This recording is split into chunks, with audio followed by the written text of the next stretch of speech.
Welcome, everybody. My name is Benjamin Day, And I am Gillian Mason. and this is Medicare for All, the podcast for everybody who needs healthcare.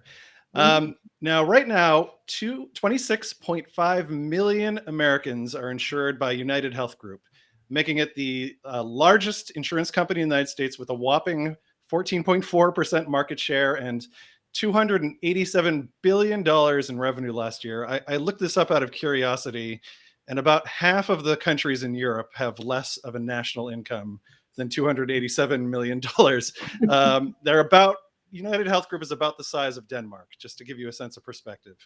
Um, so in this episode, we're going to sort of take on this insurance behemoth and how it has systematically, rigged our economy and our government sometimes, in addition to providing Americans with overpriced and inadequate healthcare coverage. Jillian, you want to introduce our guest? Sure. Wait, you're saying that the biggest healthcare company in America is not also the most benevolent healthcare company in America? I know it's shocking. They climbed to It's the top weird. on the back of no one. So So we are very excited to have with us here. We have Wendell Potter. Wendell is the former vice president of corporate communications for the health insurance company Cigna. Bonus fact: our regular listeners may remember that Ben and I actually met while getting arrested for civil disobedience at a Cigna office in 2009, 2010.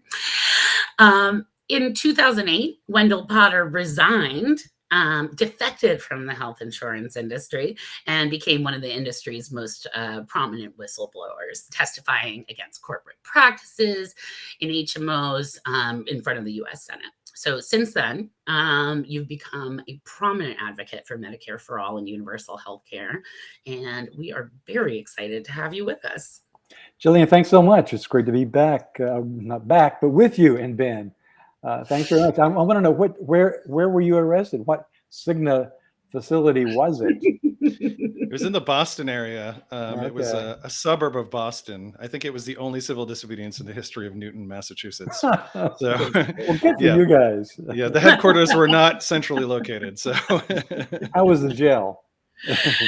Jail was spectacular. for you, I got put in isolation.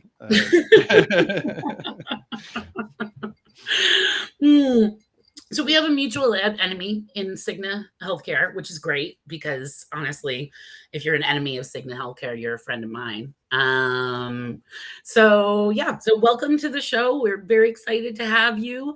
Why don't we actually start? If you could just tell us a little bit.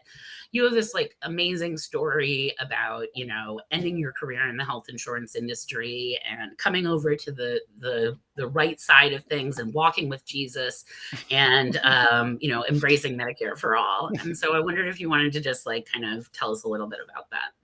Well, I appreciate that. And I before the show, we were talking a little bit about my roots in Tennessee, and if it hadn't been for the fact that I grew up there, I probably wouldn't be. We wouldn't be having this conversation. That was kind of an important element of my, I guess you'd say, my conversion story. But I was able to leave Tennessee, get a good job. First, as a newspaper reporter, I was a journalist in my first career, and was fortunate enough to be able to go to Washington and cover Congress and the White House for a while for Scripps Howard newspapers, and even the Supreme Court for a little bit. But I had a longer career in public relations. I frankly made the move because of money. You get paid more in PR than you do in journalism. And I never would have imagined that I would have wound up working in the insurance business when I was in school. Didn't even know a job like I would ultimately have would even exist. But I took one job that led to another, or a recruiter's call. And before Cigna, I was at Humana for 4 years in Louisville, Kentucky, and I was recruited from there to Cigna. Was there almost 15 years and left after what I've often characterized as a crisis of conscience. I had a unique job that gave me unusual visibility into the company and how the company operates. My name was on every earnings release for 10 years, but I also worked with our lobbyist and staffed our government relations folks, and was in Washington a lot and served on a lot of committees with America's Health Insurance Plans, or AHIP. And among the things I did also was handling high-profile cases. We call them horror stories internally, Right. cases in which people were denied care for some reason or another, and went to the media or to a lawmaker or someone who helped them become a squeaky wheel.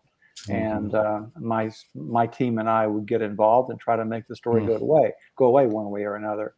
But it was a trip back home to Tennessee that really woke me up to realize what I was doing for a living. And I went to visit my family. My parents were still alive at that time in Kingsport, Tennessee, and read in the local newspaper about a healthcare expedition a few miles away across the state line in Southwest Virginia and the coal mining part of Southern Appalachia. And I was just very curious about what was going on. The story in the paper said that people were expected to drive from hundreds of miles away to get care at this county fairground, the Wise County Fairground. I went there out of curiosity, borrowed my dad's car and drove over there. And I just was completely unprepared for what I saw. I've often described that road, Highway 23 from Kingsport to Wise, as my road to Damascus, because when I got there, I saw people who were lined up in lines that stretched out of view in the rain, because this was an outdoor thing, and people really had been driving for hours, if not days, to get there, sleeping in their cars. They weren't about to lose their place in line. And I noticed that some of those lines led to barns and animal stalls. And I witnessed people being treated in barns and animal stalls and under tents. It looked like a big MASH unit you might see, on the old TV show MASH, or something like that in a war-torn country. It was as if I had somehow walked out of the United States, or at least what I thought the United States was, into this unbelievable reality that shook me to the core. And I realized immediately that had I not been lucky to get a good education and some good jobs, I could have been one of those people in those lines. And I suspect that there was a good chance that people I could have grown up with were in those lines. And I realized too that what I was doing for a living was the opposite of what I had done or tried to do as a journalist. I never intentionally tried to mislead people, always tried to be honest and to present facts. But what I realized I was doing was bending the truth, misinforming people to perpetuate a very dysfunctional healthcare system, one that was very, very profitable for my company and many others. So I made a commitment that day to find some other way to earn a living. It took a few months for me to really get the nerve to quit, but I did a few months after that. And as you noted earlier, I eventually became an advocate, an activist, and was invited to testify before Congress when Congress was debating what became the Affordable Care Act. So just digging a little bit more deeply into United specifically, and like what makes them such a gem in this industry of gems. What is their business model? What about what makes United such a unique player in the industry? Well, first of all, they haven't been around all that long. I first got into the insurance business in 1989 when I went to work for Humana. No one really knew much about United back then. It was just a very small player. I don't think it came into existence as a company until like 1984 or something like that. But it began to grow through mergers and acquisitions, and it just bulked up that way. It had very little organic growth, as they say. And that was what drove them. It was to get bigger and to buy up smaller companies, to gobble up competitors. And by the time I got to Cigna in 1993, they were beginning to be a contender. But at that time, even when I went to Cigna in 1993, they weren't really a big player. You still had the big players were Cigna and Aetna. Humana was, sort of but not in the same league as Cigna and Aetna. But But you had MetLife and Travelers and Prudential at that time in the healthcare business. They decided, those three companies decided to get out of the healthcare business, divest their healthcare operations. So United was there to buy up, I think it might have been MetLife's business. Aetna bought up Travelers. So that's that just gives you an example of how it got to be as big as it is. It's been through mergers and acquisitions, and always been very aggressive, not only in that area, but in their dealings with healthcare providers, with their people who are enrolled in their health plans. Doctors despise them. You see any kind of survey of doctors and of which insurance companies they hate to work with, and United's always at the top of that list, or usually always there.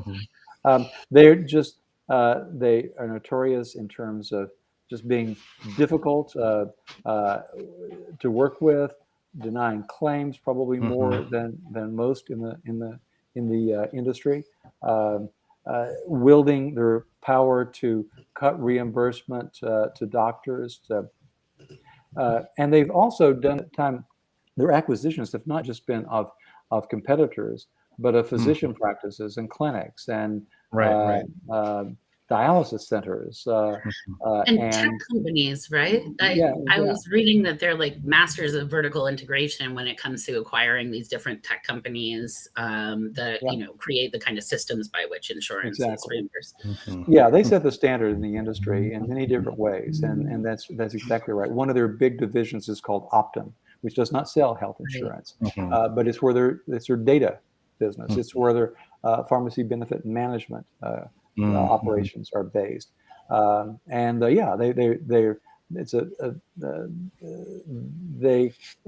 in fact, this past year was the first year that Optum contributed more to profits than the health plan business. Oh wow, that's incredible. You've got United Healthcare being the health plan side. They still made more revenue, but the Optum side has been more profitable, and it's been growing at a faster clip and a more profitable clip. So you've got to the point that, and that was, I think, because they grew their PBM so big that Aetna and Cigna said, well, we got to be in the same game. So CVS and Aetna merged, and Cigna and Express Scripts merged. So all three of these big giant companies just got more and more giant. Cigna's far bigger than it was when I worked there. And although I'm sure this did not contribute to their profits much at all, they also bought up the Lewin Group, which is an economic. I've been in this movement for a long time, and they were an economic analysis firm who you could hire, and they had done most of the Medicare for All studies that state legislatures had commissioned to explore the feasibility of doing Medicare for All at the state level. And then all of a sudden, United Health bought up the Lewin Group. I think they had to do one more state study on Medicare for All. Actually, ironically, it might have been the Minnesota economic analysis, and that was the last one they did. And then I noticed, I think during the Affordable Care Act, the Lewin Group was putting out research papers about how the public option would destroy the entire economy. And, they suddenly found a whole different type of economics to practice. But under new management. Yes. That's a good way of putting it, under new management. That's right. One of the things I want to try to do is just try to trace the history of United, because it's not a long history, like I said, it just goes back to the mid 80s, but it has grown to be the fifth largest company in the United States. It's on the Fortune 500 is number 5, right behind CVS Aetna. And both of those companies had just about the same amount of revenue, and both of them, I think, will probably go over $300 billion in revenue this year.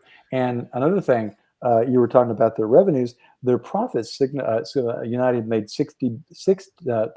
I think it's $24 billion in profits. It was in mid to high 20s. I know, Wow.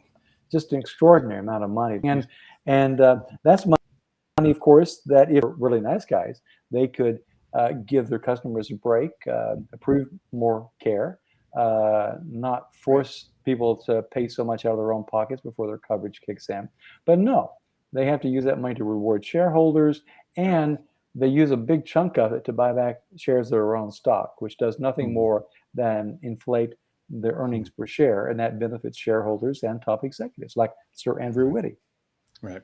So when we talk about, sometimes in the Medicare for All movement, we talk about administrative waste, but in this case, it's literally just money being taken out of the healthcare that could be provided to you, that could go to a doctor, to a nurse, or to cover an extra person, just being sent off to shareholders. So I wanted to switch a little bit from the economic side of United Health to the political side, to their lobbying and messaging side, which I know you have a lot of experience with from your Cigna experience.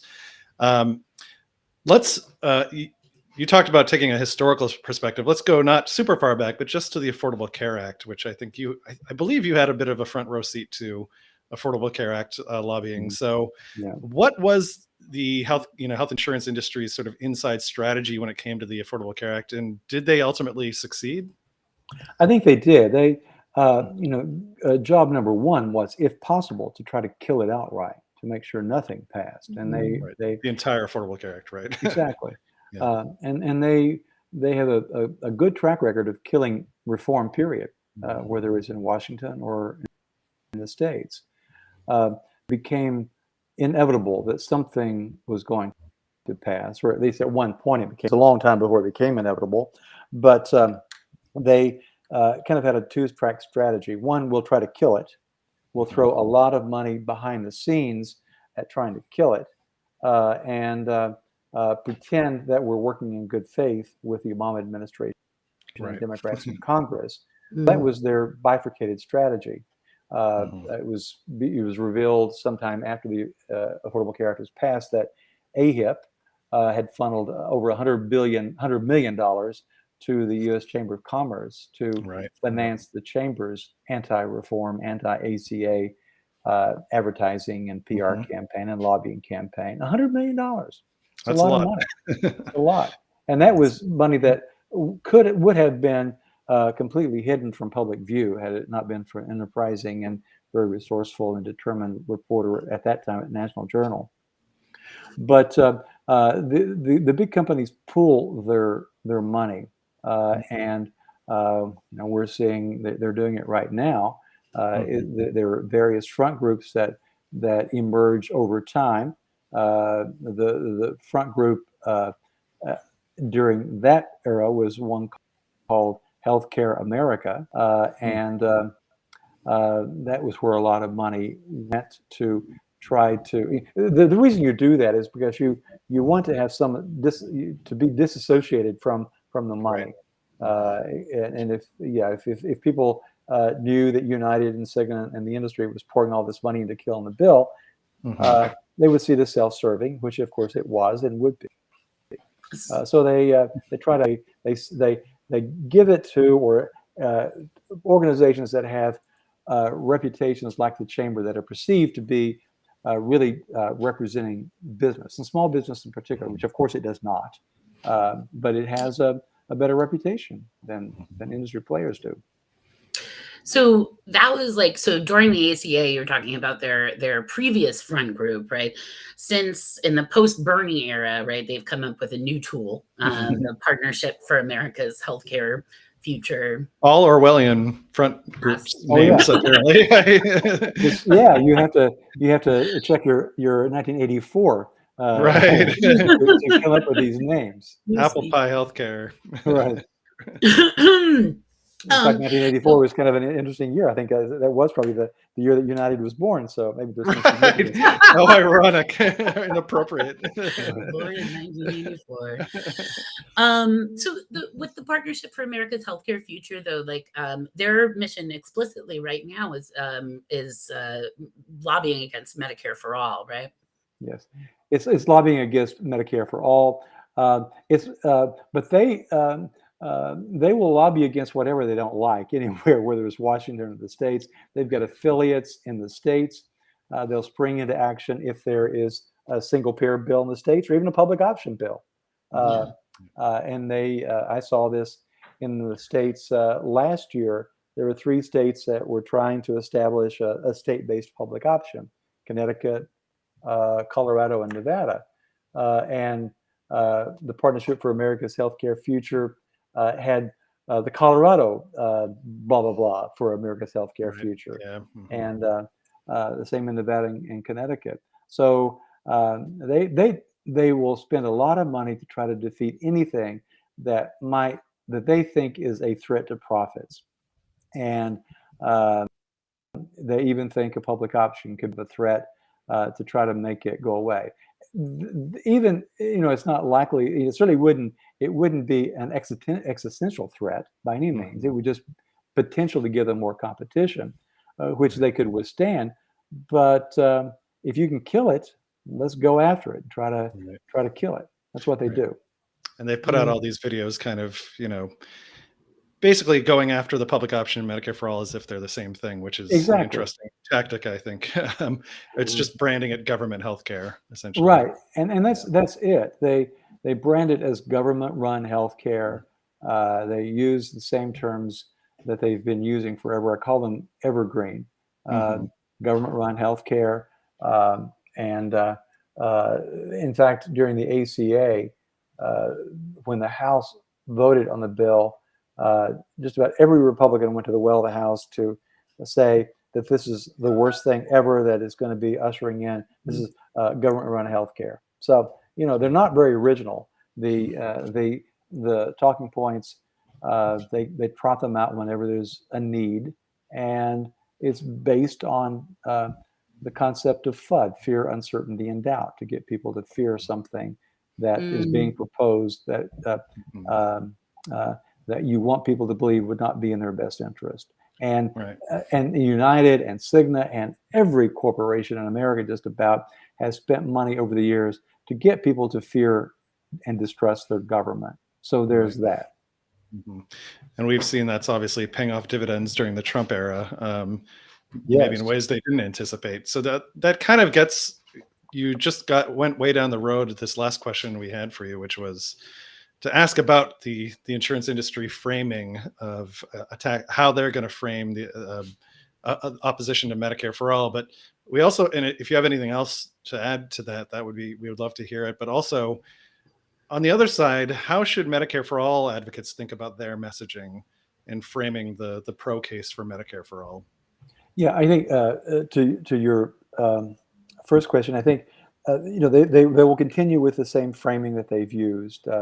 It works for them. I often say they play the jobs card and the tax card, and they know that single payer healthcare, Medicare for all, is going to be publicly financed, and that means by tax dollars. So you can scare the bejesus out of people by making them think that their tax dollars are going to go up, and obscure the important fact, of course, that they will not be paying premiums or out-of-pocket costs. So people will benefit significantly, but they don't want you to know that or think that. So they get in your head to think that it's going to be a lot more expensive, and you're going to have fewer choices and all that. The jobs card, thousands and thousands of people do work for these big companies, and they scare people into thinking that it's going to result in job losses. And they do. United, believe it or not, is the biggest employer of doctors in this country, over 50,000.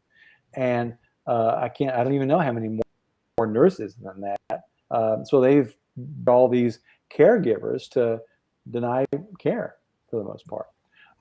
But for advocates, I think it's going to be important to, first of all, study and know what they're going to be saying and be prepared to handle those kinds of accusations, to be able to really be able to help people understand you're talking about a system in which you will be paying less money and you will actually have more choice that's more important to you, the choice of doctors and facilities. You don't have the limited networks. One of the things I'm going to be writing more and talking more about, and I hope advocates will too, are the barriers that companies like United have erected that keep us from getting the care that we need. and they take many different forms. High out-of-pocket costs that people cannot afford anymore. Limited networks. People can't see, in many cases, the doctor or go to the hospital they want to go to. There's limited networks, and if they do, they're going to pay. They're not going to get any coverage for it. And prior authorization.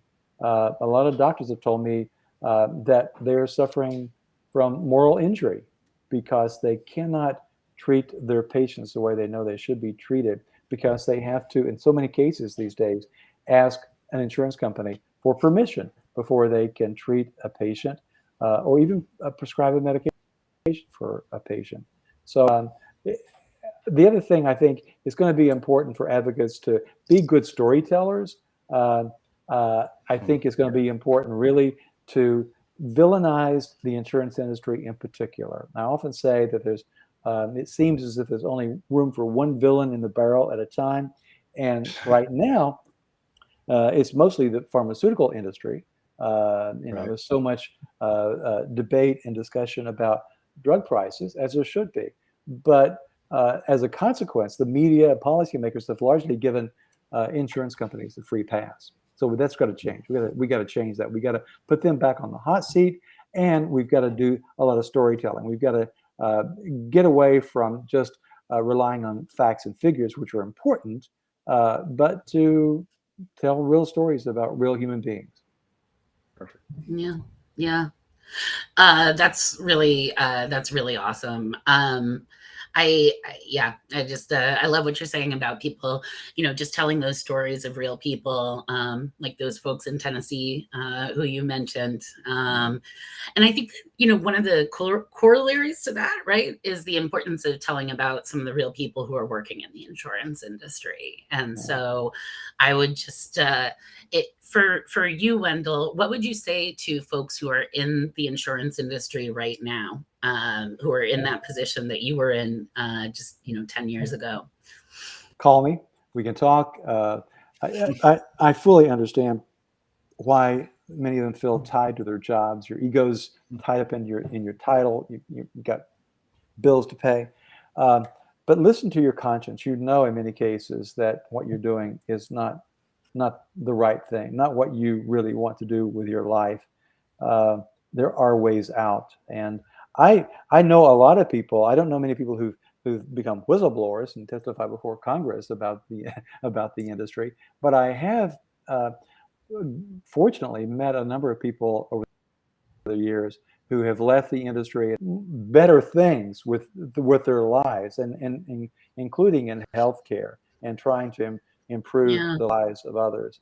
So it's much more rewarding, and I want people to understand that it is possible. It's as scary as hell to make a big change, to quit a job, certainly a high-level job, without something to go to. And so many people, I think, are held back by fear. And I would encourage people to not do that, because you always think of worst-case scenarios. I've been very fortunate. I know that I've been able to do what I love to do now. But you can too. You can find a better way to earn a living and do good for the world. And I really appreciate, Wendell, you having told your story and made such a big life change. And I know we didn't even get into all the other things you do for the movement, like business outreach, and it's a long list of important things you've taken on for the Medicare for All movement. But thank you so much for being with us today. Oh, my pleasure. Thanks for inviting me. Thanks for all you all do. It's important. All right. So I also want to thank our podcast team, without which we just couldn't do this. Our podcast manager is Angelique Davis. Our researcher for this episode was Sophia Simeon. Our show notes writer was Jerry Katz, and our audio editor was Christian Brandt. So thanks so much to the team, and thanks to you all. And we will see you in a couple of weeks. Bye. Stay safe and stay dangerous.